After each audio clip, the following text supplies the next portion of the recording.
Cinderella को मिली जादुई frock. फूल नगर में एक सिंड्रेला नाम की एक लड़की रहती थी। सिंड्रेला के माता पिता की मृत्यु उसके बचपन में ही हो गई थी, जिसके बाद सिंड्रेला अपनी नानी के साथ रहने लगी। सिंड्रेला की नानी के पास इतने पैसे नहीं थे कि वो उसे अच्छे कपड़े और खिलौने लाकर दे सके। सिंड्रेला को हमेशा से ही एक लाल फ्रॉक खरीदने का सपना था, लेकिन उसकी नानी बस इतना ही कमा पाती थी जिससे उन्हें रोज का भोजन मिल जाया करे। ये सब देखकर सिंड्रेला कभी अपनी नानी को इस बात के लिए परेशान नहीं करती थी। एक दिन सिंड्रेला ने रात के खाने के समय अपनी नानी से बोला कि वो अपने छोटी उम्र के बच्चों को ट्यूशन पढ़ाना चाहती है, जिससे घर में मैं भी आपकी मदद कर सकूं। सिंड्रेला की बात सुनकर उसकी नानी बात मान गई।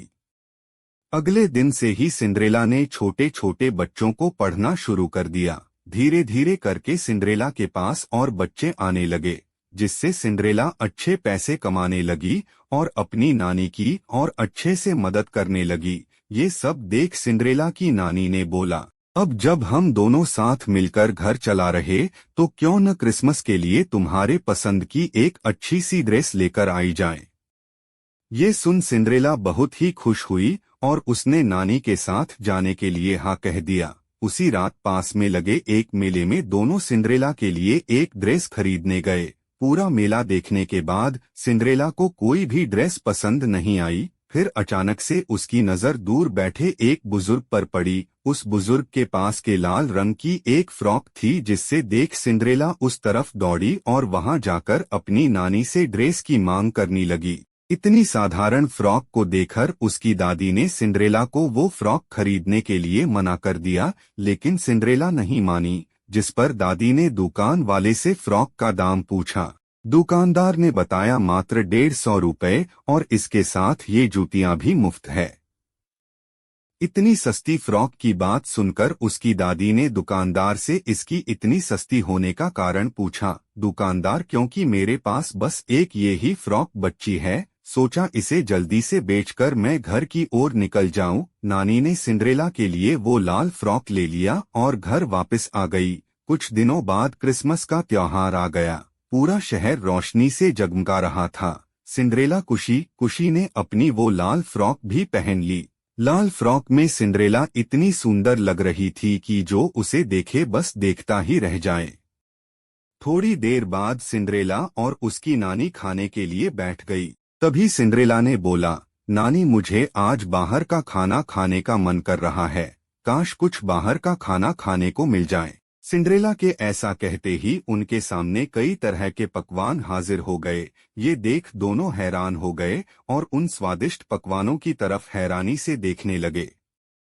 दोनों को कुछ समझ नहीं आया कि ये हुआ कैसे।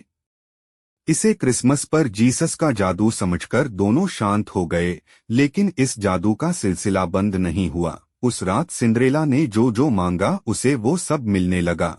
दोनों को ही समझ नहीं आया कि ये उनके साथ क्या हो रहा है। अगली सुबह जब सिंड्रेला अपने पुराने कपड़ों में आई तो सारा जादू खत्म गया। कई दिनों तक दोनों काफी कशमकश में रहे कि क्रिसमस वाले दिन उनके साथ वो सब कैसे हुआ। एक दिन सिंड्रेला और नानी को पास में किसी समारोह में जाने का निमंत्रण मिला और एक बार फिर सिंड्रेला ने अपनी वो लाल फ्रॉक पहन ली। रात को समारोह खत्म होने के बाद दोनों वापस आ रहे थे कि तभी उन्हें कुछ डाकुओं ने घेर लिया। डाकुओं का सरदार ने कहा, हाँ, जितना भी पैसा है तुम्हारे पास हमें दे दो, वरना हम तुम्हें मार देंगे। सिंड्रेला कहने लगी, हमारे पास कुछ भी नहीं है, बस इस बैग के अलावा, और इसमें बस थोड़ा सा खाना है। डाकुओं का सरदार, मुझे नहीं पता, कहीं से भी लाकर दो, हमें पैसे चाहिए। सिंड्रेला मन में बोलने लगी, काश हमारे पास होते, पर हमारे पास नहीं है। सिंड्रेला के इतना कहते ही उसके हाथों में ढेर सारे पैसे आ गए। ये देख सारे हैरान हो गए। डाकुओं का सरदार वो पैसे छीन लेता है और कहता है, डाकुओं का सरदार, तो तुम्हें जादू भी आता है। अब जल्दी से हमें ढेर सारे हीरे मोती दो, वरना हम तुम्हारी नानी को जिंदा नहीं छोड़ेंगे। डाकुओं का सरदार ने नानी को अपने कब्जे में कर लिया।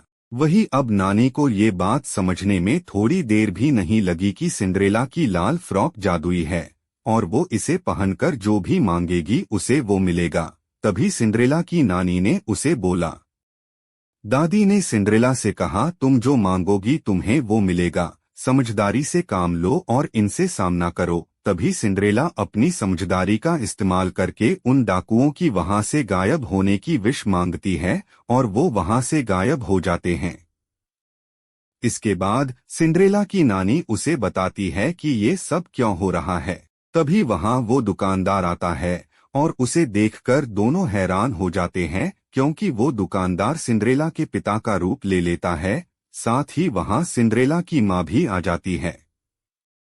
सिंड्रेला बहुत हैरानी से कहती है, पिताजी आप। वो बुजुर्ग आदमी सिंड्रेला का पिता होता है और बताता है, हाँ मैं कई सालों से मैं तुम्हारे बड़े होने का इंतजार कर रहा था कि कब मैं तुम्हें ये जादुई फ्रॉक दूं।